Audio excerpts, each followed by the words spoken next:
Welcome to the Genius Factory. Enjoy the video. You need to act now.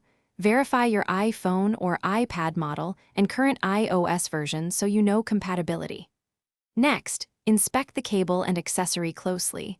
Remove debris and look for bent pins because physical faults are often the cause. Once done, try a known good Apple-certified cable or accessory to isolate whether the problem is the accessory or the device. Make sure to test both ports and try connecting while the device is unlocked so the system accepts the accessory. Now continue with deeper fixes. Restart your device and, if applicable, power cycle the accessory. Wait 30 seconds before reconnecting to ensure clean initialization.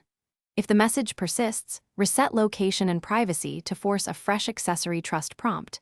Go to Settings, General, Reset, then Reset Location and Privacy.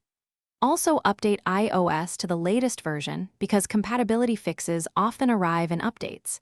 If update fails over the air, use Finder or iTunes on a computer to install the update. Finish up by restoring software only if the accessory still fails.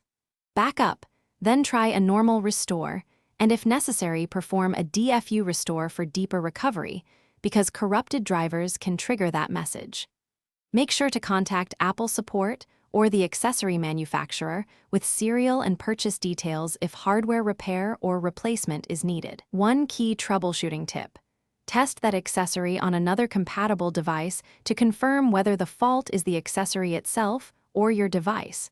This single check saves time and expense.